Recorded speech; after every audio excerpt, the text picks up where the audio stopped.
is Alex Ferrara. I'm a partner with Bessemer Venture Partners. We are one of the longest standing venture firms. We're based in Silicon Valley. I'm based in New York. We manage about $4 billion of capital. We're investing from a $1.6 billion fund, and I spend a substantial portion of my time looking at SaaS investments, both in the U.S. as well as abroad. And I spend probably in London or Europe every 6 or 8 weeks or so. SaaS is probably the largest category of our overall portfolio. We've got about 150 portfolio companies and more than 100 SaaS investments, and we're multi-stage. We start both very early, companies like Shopify, where we invested in the Series A, or Twilio, where we participated with a $125,000 investment in their seed round, but ultimately had invested $70 million by the time they went public earlier this year, and then also look at growth stage investing. And this topic, is very relevant, very exciting to me personally, because we pioneered this, within BVP. We started to make investments in enterprise SaaS probably 10 years ago, and as a subsequent chapter to this roadmap we developed, we started looking at small business software. It's actually been the third chapter in this evolution of SaaS investment for us. And have had the privilege of working with a range of companies, and we've seen that many of them have actually come out of international markets, and we'll talk a little bit about that. So excited to be here today with Martin Henk from Pipedrive. He's one of the co-founders, and I'll let you introduce yourself. All right. Hi, my name is Martin. I'm one of the co-founders and head of product at Pipedrive. And Pipedrive is a tool for salespeople that sell something expensive that takes a long time to sell.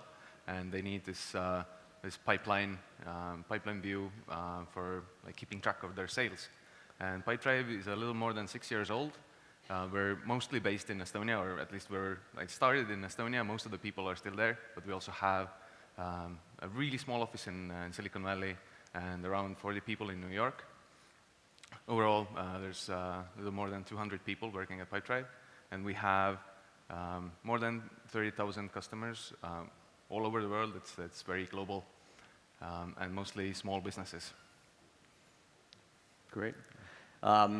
So I guess to start, I'd love to talk a little bit about the early days of Pipedrive. So I should have mentioned also, we led the Series A investment in Pipedrive about 18 months ago.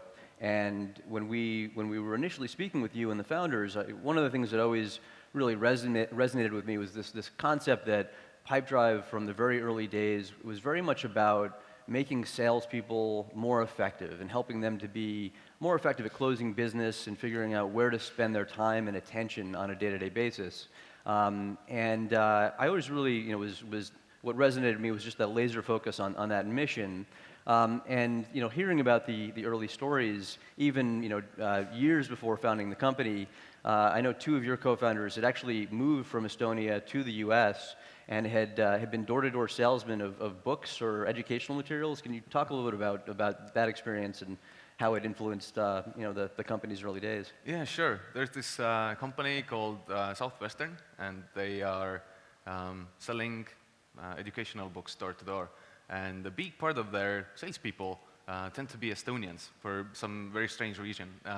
You don't really think of Estonians as these outgoing salespeople that knock on people's doors. But somehow, a group of Estonians, for every summer, they go and sell books in the US. And two of our co-founders, Timo and Urmas, they've both done it.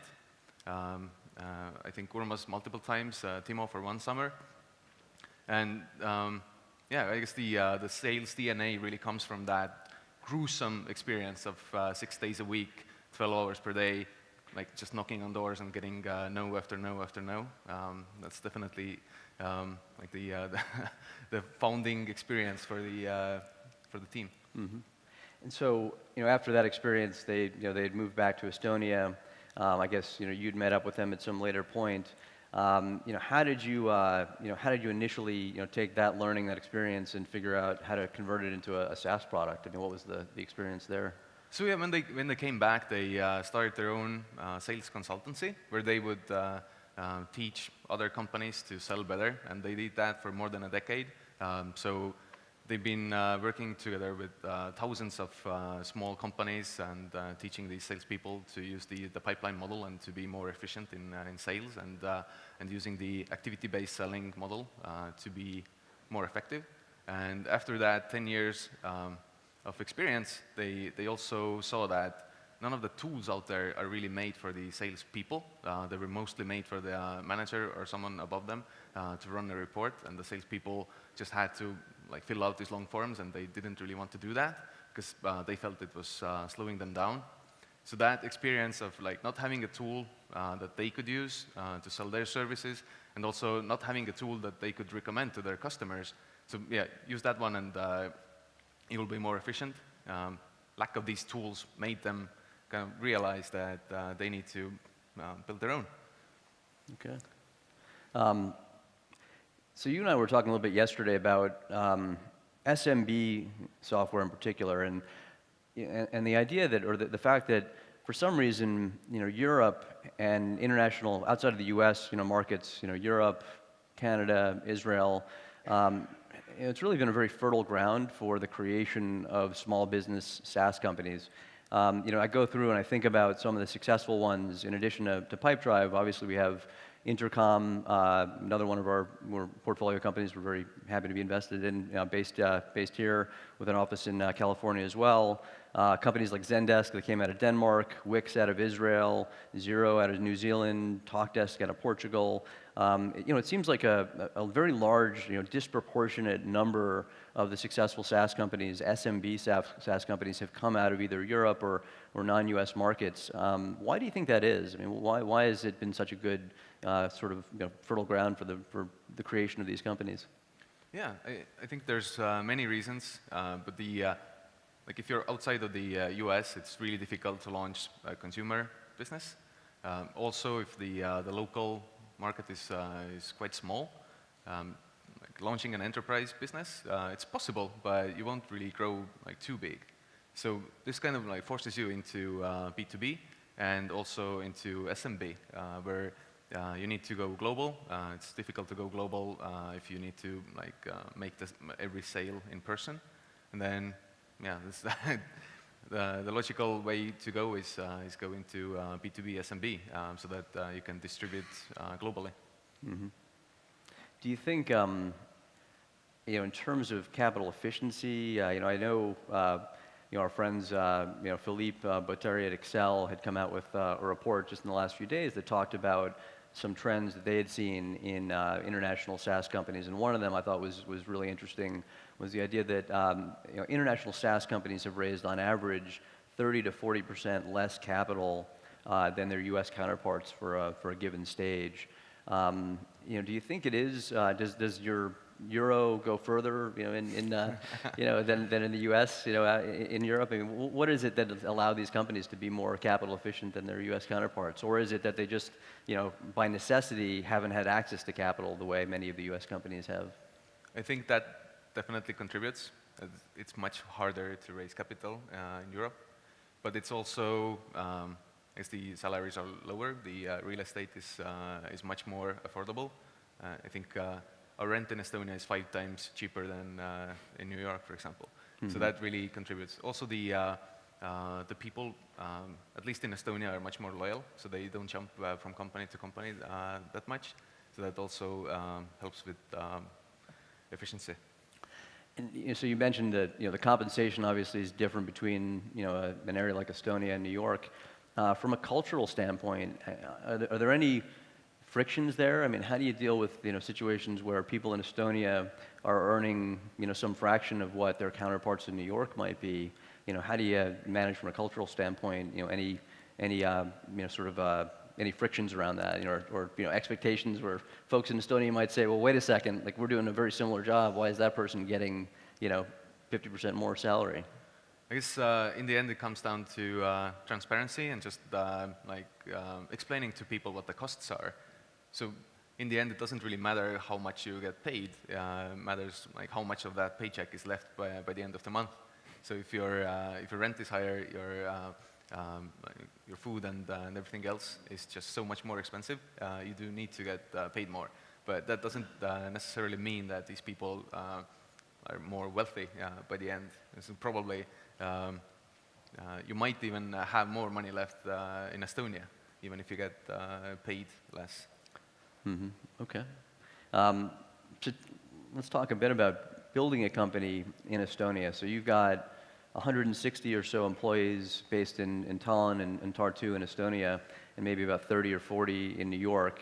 I remember on one of my first visits to the office in Tallinn, there's a picture on the wall of all of the employees with the president of Estonia, which I thought was pretty cool, and you know, not the kind of thing that you'd typically see from my U.S.-based portfolio companies. You know, I realize it's it's a smaller market. You've got population of 1.5 million, maybe 400,000 or so in Tallinn. What are some of the pros and cons of building a company with such a substantial base in Estonia specifically? Yeah, I mean, Estonia is very small, very boutique country, so you can have the president come by or the prime minister.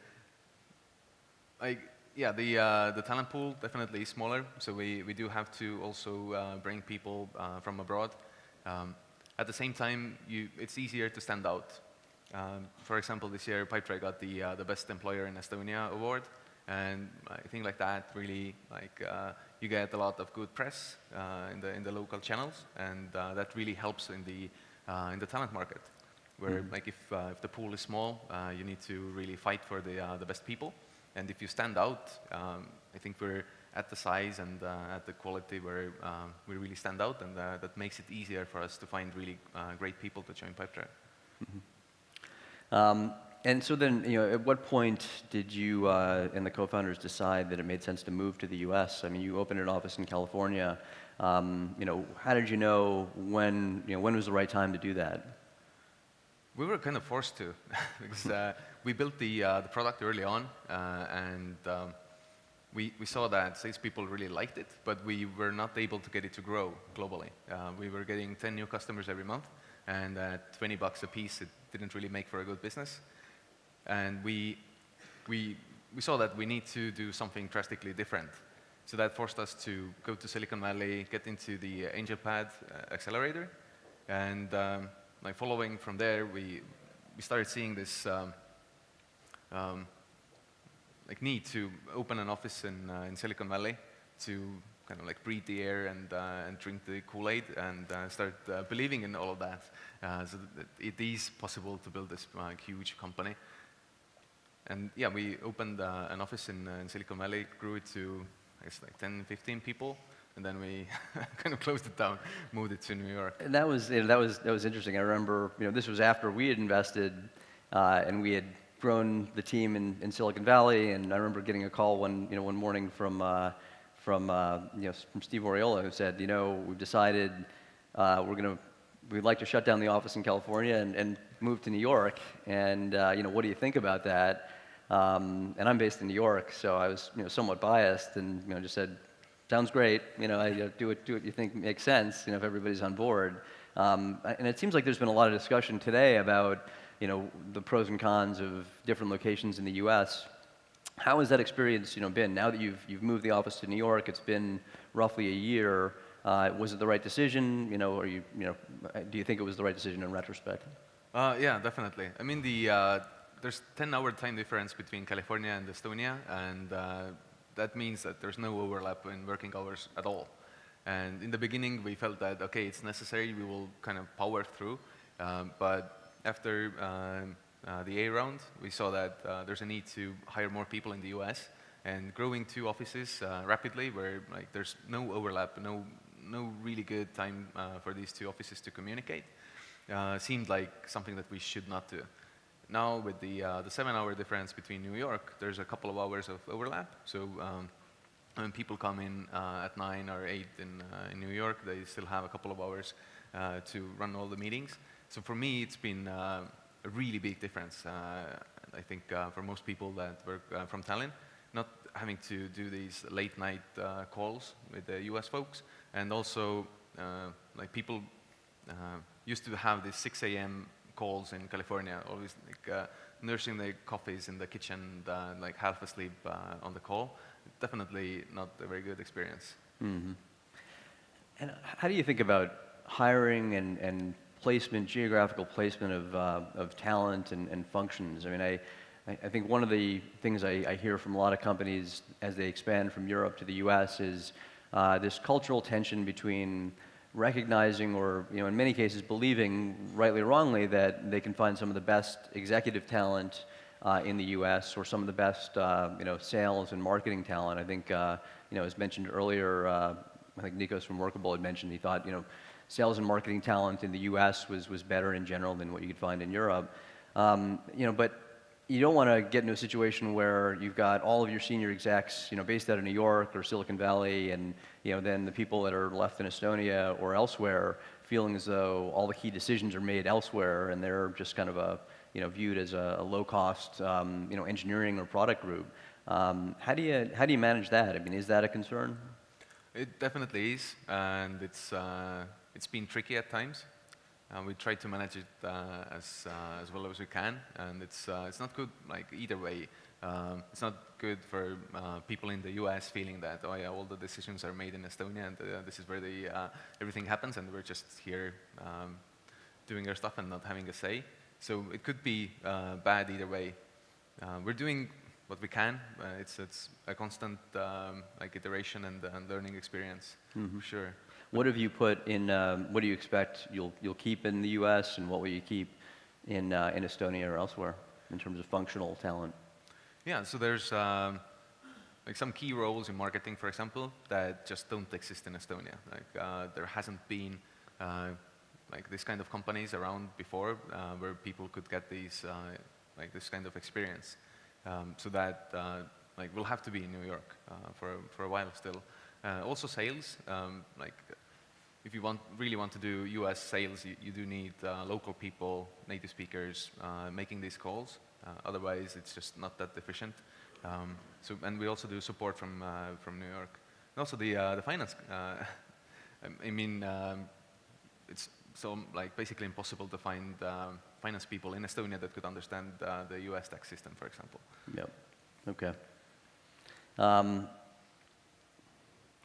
So I guess it was, earlier today, I think it was, Peter from Segment had mentioned that something like only 1 out of 5 founders is ultimately able to find product market fit.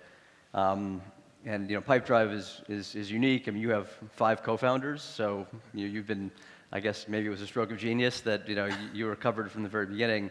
Can you talk a bit about finding product market fit and, what it was like kind of both before and after? I mean, that seems to be a common theme today. And I mean, today, you guys are a company that serves 200,000 end customers, 50,000 paying businesses. So you've gotten to some reasonably impressive scale. What's changed between the kind of that was it really a bright red line, and did the world sort of change once you realized you had that product market fit? Yeah, for us it was a little bit different because we didn't really have to pivot the product, but we had to kind of remove some of the roadblocks that we had placed in the way. It was literally too difficult to sign up and try it out to learn that you really like the product. So we saw that the salespeople that were using it, they really liked it, but we couldn't get it to grow. So, and then going to AngelPad and getting the mentorship from the good people there, we changed the onboarding experience and how the website worked, and started getting 3 times as many trial signups pretty much overnight, and went from 10 new customers to 100 new customers every month within a time span of 3 months.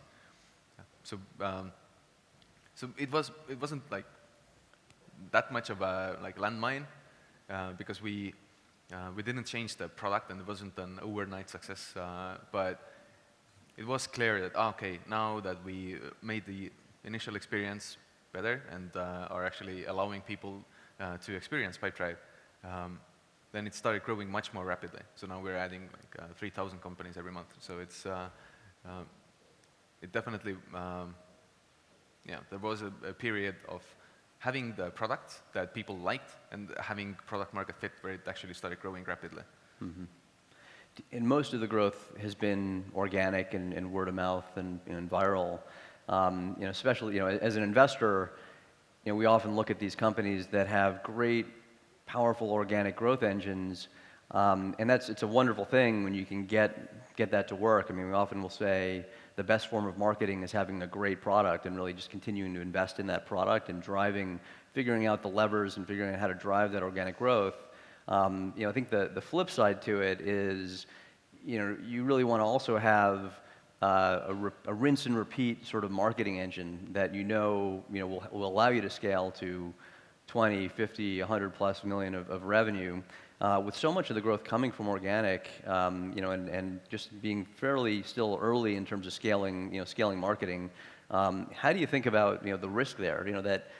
That so much of the business is organic, and what advice would you give to other companies when they think about this trade-off between how much should I invest in innovation around the product versus investing in building that marketing machine, which is experimenting with performance channels and building the team and really just sort of figuring out how to scale that side of the business. In the end, you need to do both. I mean, but if you just have a great marketing engine going with a shit product, it's just not efficient. Like it's doable, but I wouldn't recommend it. Like advice, yeah. It's probably a good idea to try to figure out where the growth actually comes from. So it's organic is a very broad term, and it could mean anything. So investing your time and effort into like trying to figure out how it actually like comes to be and why it is happening or why it's not happening. I guess for most companies, the problem really is that it's not growing rapidly virally. Because maybe you don't have the functionality in place, or you just, people maybe don't like your product enough. It's, so yeah, really like taking the time to go in and learning why it is the way it is, like both in the product side and also on the marketing side. So what do you look at, when you think about the key SaaS metrics or other metrics that you follow as head of product on a day-to-day basis or weekly basis? What's the most important thing you look at and why? I guess in the end it all comes down to NPS, the Net Promoter Score. That's something that we look at, I guess, the most, or it's the one big metric that kind of tells you the story of like how the entire company is doing. So it's not like there are many metrics that we have a data warehouse team, and we look at 2 hours worth of slides of metrics every month. But each of these is very specific to like an area of like response time or like how long the users spend in the product. But NPS really tells the story of the entire ecosystem, of like how good your support is, how fast your product is, how stable it is, how well your marketing message is kind of telling what it is you're building. So it all like comes together in the NPS, and then splitting the NPS down into smaller chunks and understanding how the different segments of your users respond to that. For example, for us, the smaller companies are much more in love with us, and they talk about us and spread the word. The big companies generally are not that that happy about it. So they're in like with you. There. Yeah, exactly. So that gives us a chance to understand. Okay, if we catered to a slightly bigger company, added or changed like these tiny little things, it would give us a chance to maybe get them to like us more. I also wanted to ask you about, the title of this panel was, genius or luck. And, often, we look at these companies and everything's up and to the right and rainbows and unicorns and, everything's going great. But I know that you've had some, Pipedrive has had some near-death experiences or some unlucky moments over its history. Can you talk about, one of those? I mean, what's been the most concerning, near-death experience, you and the founders had over the last several years? Yeah, one of those was a couple of months before AngelPad, where the money was running out. We had this early round of friends, fools, and family funding, and that was running out. The product was kind of ready. It was out there. We had billing, added 10 new customers every month. We put in a lot of work. We couldn't make it to grow faster, and we tried getting into different accelerators and got rejected from all of them.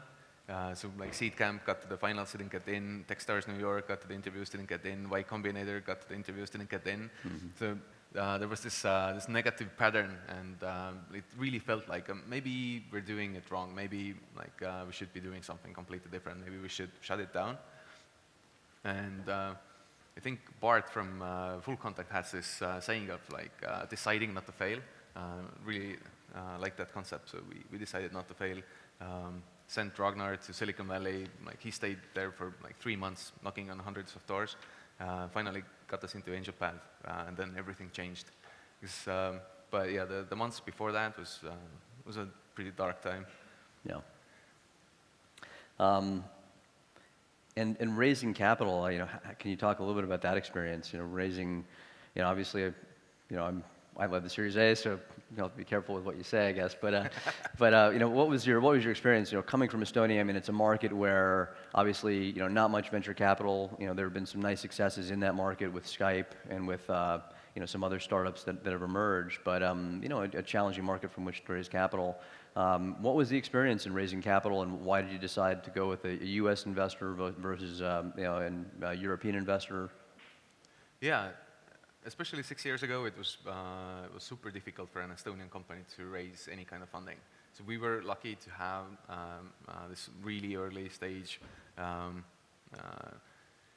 person to like give us the seed that we needed to like even build the product. But after that, it was super difficult to raise funds. And even after AngelPad, where like the entire point of the accelerator is to start growing more quickly and then raise money from the investors in Silicon Valley. And 2 of the founders stayed for a couple of months, really tried to raise funds, and they couldn't.